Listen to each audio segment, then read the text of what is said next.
Welcome to this very first episode of the Seeking Simplicity podcast, a space that is honouring and valuing conversation and connection over information and instruction. I tried to create a way to explain to you what it was all about, and really I came up short. So I ran over to ChatGPT, asked for a little bit of advice based on all the information I've put in over the last year or so, and here's what she came up with.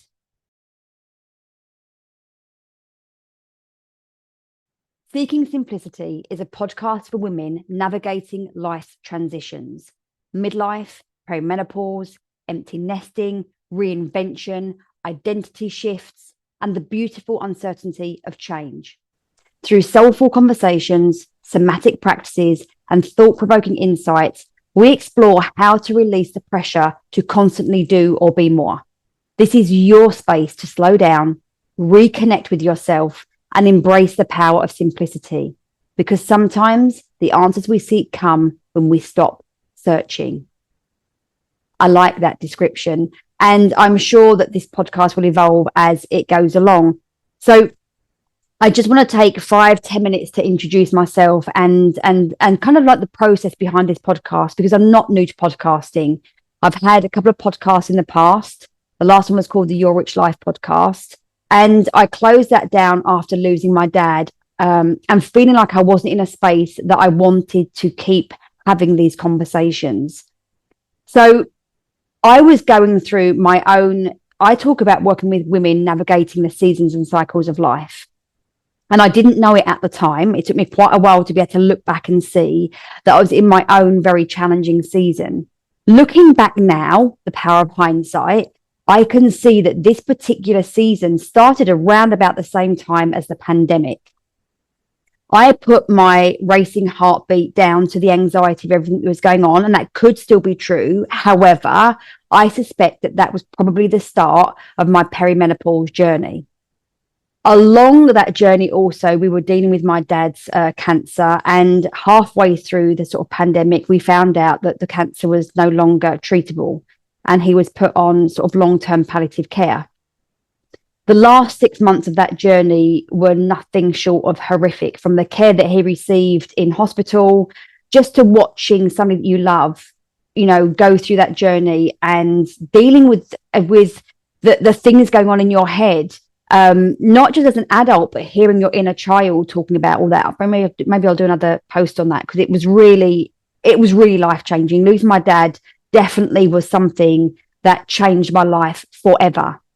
Along with that, I have a daughter that really struggles with her mental health, and it had kind of reached a big climax at that point, which led to me asking her to leave living in our home. And we moved house, and all these things kind of like they went one into the other. When we finally moved into our new home, it felt like I kind of just hit the floor. And being somebody who had always classed herself as kind of a very determined person, very A-type, so always in action, never scared to do something, always taking a risk, always going out there, doing the next thing, like bang, bang, bang, all the time. I found myself just struggling to get out of bed. I felt I had no purpose. I was still navigating grief, which I didn't really understand. I didn't understand that there was a PTSD element associated with my grief. I felt just completely and utterly lost. For the first time, perhaps in my entire life, I made the decision that I couldn't force myself out of this. I couldn't give myself a timeline to get out. And actually, I didn't want to. I was willing to let go of so many of the things that I had been constricted by in my life, but also gave me momentum. And for somebody like that, for somebody like me who'd always been on the go, decision-making, action-taking, to just learn to slow down and to stop was without doubt the hardest thing I've ever done, harder than any action that I've ever taken, because there was so much head talk associated with what it meant about me that I couldn't carry on at the pace that I was carrying on at. I no longer felt that sense of ambition, and I didn't want to strive for anything. I didn't really want anything for quite a while. I just wanted to be left alone. So that's a really short story. Otherwise, we'd be here all day. And as we go through, of course, I will touch on more of that. But I just wanted to kind of give an intro about kind of like the before and after.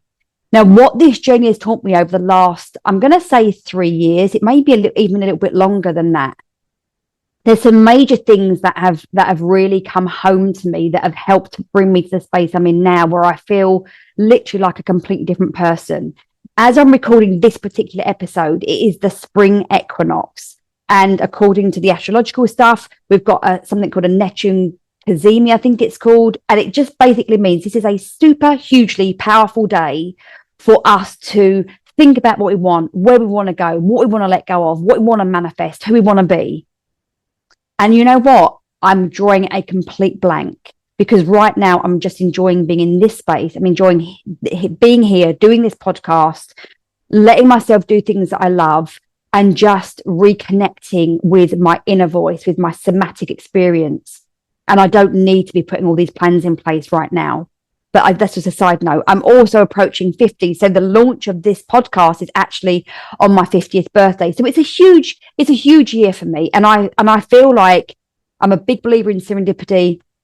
And I don't believe that I've been through all of this to find myself here at this time in my life on this amazing day, with the March being such a hugely powerful astrological month, for no reason. So what I learned through this space was that for many of us, slowing down and stopping is harder than it is to keep going. I've learned that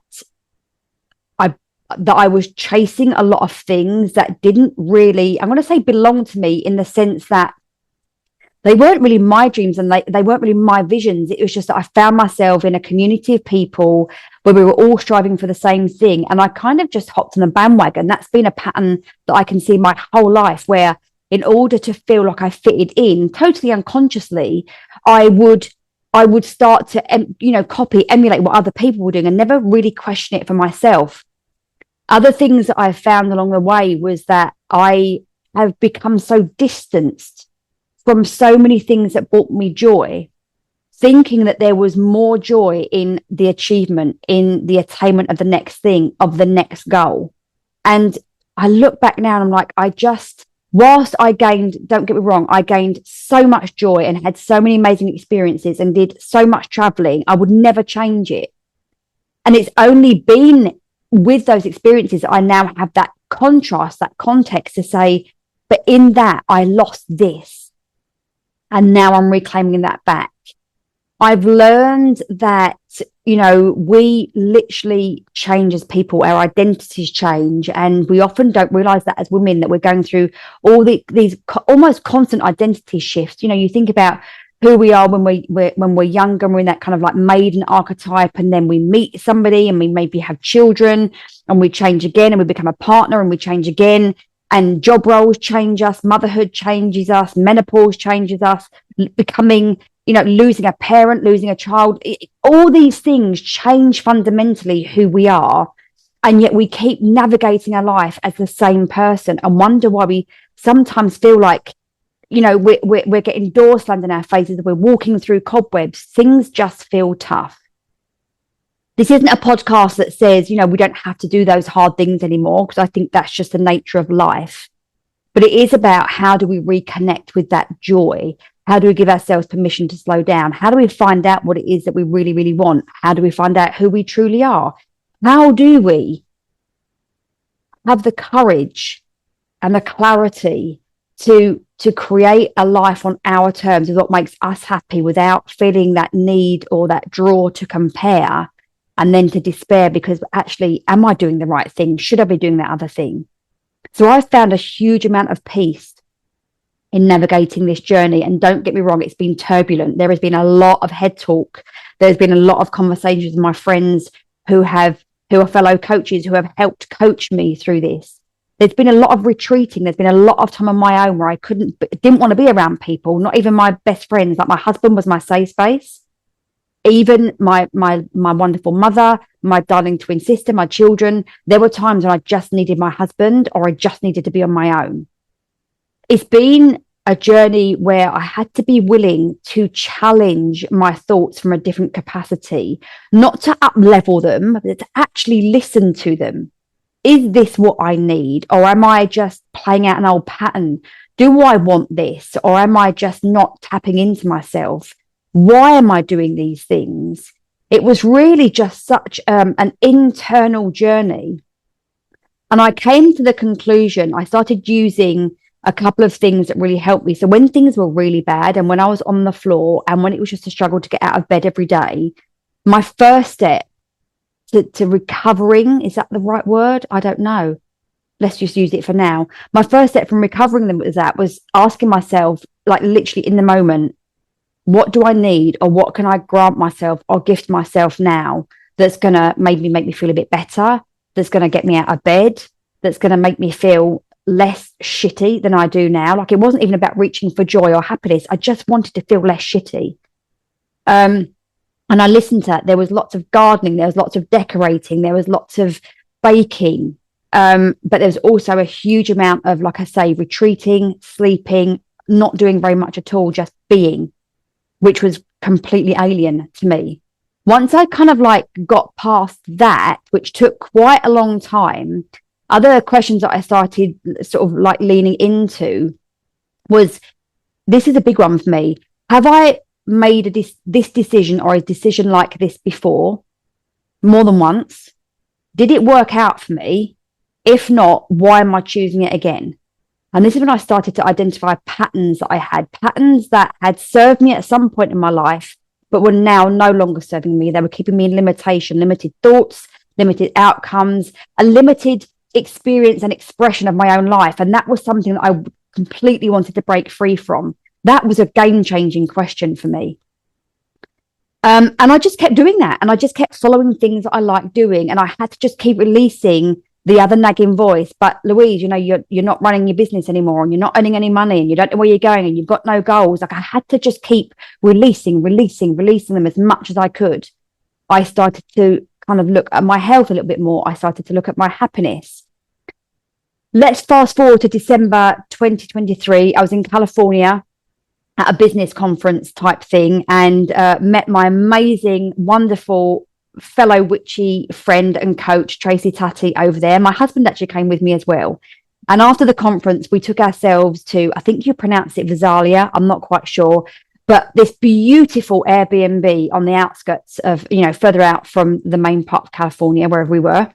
And we had literally my dream Airbnb. I walked in and I squealed, because this was the beginning of December, and it was like walking in to a cheesy Hallmark Christmas movie, which I'm telling you, like, I watch them all. I love them. I love the way they make me feel. I walked in and it was like, oh, there were lights everywhere, and there was a crackling fire, and there was like a gingerbread cookie ingredient thing, and the most amazing coffee station, and a massive kitchen, and a tree house, and it was sunny, but it was outstanding. And it was some of the best 5 days I spent, you know, with amazing, wonderful people. And I just remember talking to Tracy one day, like, I think I'm ready to start doing something, but I want it to be something that I want to do for myself. And I think I want to start a book club. And at the time, I think I called it Becoming. I think that was the first name for it. And I put up my first post out with this huge picture of a redwood that we'd just seen earlier. And people just started commenting on it. And, you know, there was 10 people, 20 people, 30 people. And I think I had about 50 people sign up to join the free book club. This has now been going since then. So I launched it in January 24. It's still going. It's still relatively small. There's about 80 people in the Facebook group. We have very small calls, but I'm still doing it because it's for me and because I love it. And I love the connection. I love the conversation. And I love the ladies that show up for it. And I can't ever see myself not doing it, but who knows? It is now called the Seeking Simplicity Book Club. And what's lovely is it's led with conversation and connection and community first. So sometimes we don't even talk about the book. We're just chewing the cud about things that have happened through the week, or I offer somebody a little bit of coaching, or it's just freeing. It's just not having those restrictions and rules and walls around me. I can just do what I like. So I will put a link in. Please come join us for that, because it is much fun. And that's why I started to step back in to, I guess, I'm not going to say the life that I had, because it's very, very different, but I started to step back into business, and I started stepping into doing things for me. It still looks very different. I'm actually doing more volunteering now. and I'm doing far less work. I'm working with far less people. And I'm still at a place where I am not forcing myself to create. I am following my intuition. I'm listening to my somatic wisdom. I run somatic retreats currently and do some work with that. But I have spent 15 years working for myself, always feeling that place I had to create something new, share something new, sell something new. And I'm just so over it at the moment. So that is a very whistle-stop tour of where I've come from and where I am currently. And I want to invite all of you on this journey with me, because the biggest thing that I've been able to sit back and take from it, now that I'm in a much more emotionally stable and emotionally happy, peaceful space, which honestly, there were times over the last 3 years that I thought I would never find that again. Like I say, I know this might sound really silly. I just didn't have any idea how painful it would be to lose my dad. And yeah, so we'll leave that one for another time. But looking back, and I've done this a lot recently, is I'm so grateful for all the wisdom. I'm so grateful that I feel like I'm stepping into my inner wise woman. I don't like the word crone, but use what you like. I feel more peace now than I've ever felt in my entire life. I feel more connected with myself. I feel like I'm back in my body. I feel regulated, and it just feels wonderful. And I want these conversations to be a space for you to access that, to give yourself permission for that, to maybe shift perspective about what it is that you want in life, or the things that you've got, are they what you want? Any conversation we're here for, as long as it revolves around seeking simplicity, a place to feel inspired, to feel motivated, most importantly, to feel seen, heard, and understood without judgment. So the podcast is going to revolve with us together. There's going to be me doing my own podcast, just talking to you like this. There are going to be conversations with other people. In fact, in the first few episodes, I'm bringing back 2 incredible conversations that I had on my last podcast. They were just so amazing and so valuable that I wanted to bring them into this podcast. So please make sure you subscribe. It would mean a lot if you subscribed. And please, in these first new days, share away. Let's share with our women. Let's share with our friends. Let's share with our community, and build something that means something. Build something that's going to make a difference for people at a fundamental level, where they don't feel like they have to do more or be more. They can actually start to release things so they can live their highest expression of their own life, of their own selves, and have their uniquely defined experience of life. Because ultimately, life's a very short ride. And I don't know about you, but I'm in a season of my life now where I'm here to enjoy every single second of it. Thank you for being with me on this very first episode of the Seeking Simplicity podcast. I hope very much that you stick around. Take care, and I'll speak to you in the next episode.